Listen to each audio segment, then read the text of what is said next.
So, welcome back to my study. Uh, on this coming Sunday, I will be reading the liturgy at the church we are attending. And the liturgy, part of it comes from Psalm 22, a psalm written by King David. It begins, my God, why have you forsaken me?" Do those words sound familiar? If you know the New Testament, the story of the crucifixion, they should. Jesus spoke 7 times while hanging on the cross. And one of the times he spoke was when he cried out, my God, why have you forsaken me?"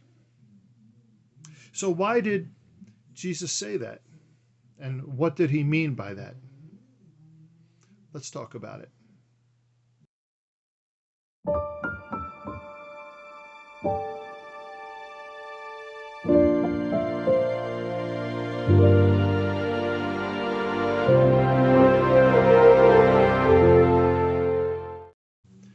So as we have noted, when Jesus was hanging on the cross, Matthew 27 and Mark 15, he cries out, my God, why have you forsaken me?" Again, reminiscent of Psalm 22, which is called a messianic psalm. It goes on to predict the mocking that Jesus would receive. But why did Jesus say that? My God, why have you forsaken me?" I think it is just extremely interesting why he said that. We all know that Jesus had no sin. He was sinless. He was without spot, without blemish. Remember that the Pharisees and the Sadducees were constantly trying to find fault with him and were unable to do so. When he was bounced back and forth between Herod and Pilate, they could find no fault in him. He was sinless. He was perfect. Yet, the Bible tells us that he who knew no sin became sin for us, that we might become the righteousness of God. 2 Corinthians 5:21. And I think that has a lot or everything to do with why he cried out, my God, why have you forsaken me?" The answer lies in the holiness of God. Now, do you remember when Moses, he wanted to see the face of God? The Bible tells us no man can look upon the face of God and live. And the reason for that is our fallen state and the holiness of God. If we were to look upon God in our fallen state, his holiness would just eviscerate us. And Moses wanted more than anything to look upon the face of God, and God said, you cannot.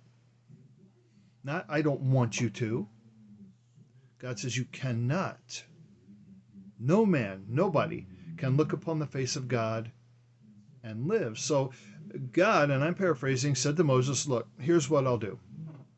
I will hide you in the cleft of the rock. I will cover the rock with my hand, figuratively speaking. And as I pass by, you will get a glimpse of the reflection of the glory of my hind parts. And that's all he got. There's no way he could have gotten a full-on view of the glory of God. But with just a reflection of the glory of God's hind parts as God passed by, remember that the face of Moses shone so brightly that the people were afraid and he had to wear the veil. You might remember the Mount of Transfiguration, as we call it now, where Jesus was transfigured. It was brighter than the sun. It's his holiness. Now, in the book of Habakkuk, chapter 1, verse 13, and this is very interesting, we read that God's eyes are too pure to look upon our evil, and he cannot behold our iniquity. Now, some versions say he cannot behold our sin or our wrongdoing, but he cannot behold our iniquity. I like that one for a specific reason. Isaiah 53, verses 4 to 6. We, like sheep, have gone astray, turned every one to his own way, and the Lord has laid upon him, meaning Christ, the iniquity of us all. So going back to 2 Corinthians, where Jesus became sin, the iniquity of all of us was laid upon him. And we just read in Habakkuk that God's eyes are too pure to behold evil, and he cannot look upon our iniquity. That's why I believe that when Jesus became sin for us, God had to turn away. Remember, darkness covered the land when Jesus was crucified. And this was not an eclipse, as some people have tried to claim, because this was a darkness like nobody had ever seen before. Certainly they had seen eclipse before, but people wrote about it because the light of life was being snuffed out, and God had to turn away. Of course, there was darkness on the land. So that's why I believe that Jesus cried out, my God, why have you forsaken me?" And forsaken means to withdraw or to turn away. It was because Jesus became the sin that we all bear. And he bore that iniquity on himself, became sin. And God turned away. He could not behold it.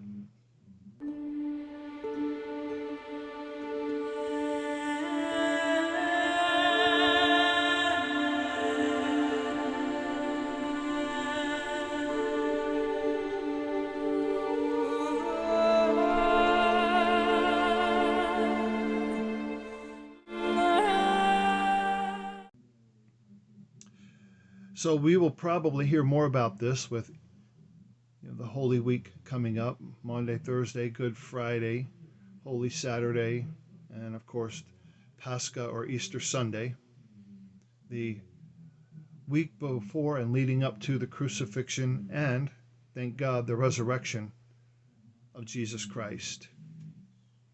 And now you maybe have at least a little bit of understanding why Jesus said he was the way, the truth, and the life. No other religious leader or founder bore our iniquities. Jesus alone did. Other religions can teach you how to be a better person. Certainly, Buddhism does this. But only Jesus bore the iniquity of us all and paid the price, the penalty for our sin. He was the propitiation for our sin. So I hope that helps. I hope that when you hear that passage, as I'm sure you will, with Easter week coming, Pascha week, that you have a little bit more understanding of what it means. All right. God bless and bye for now.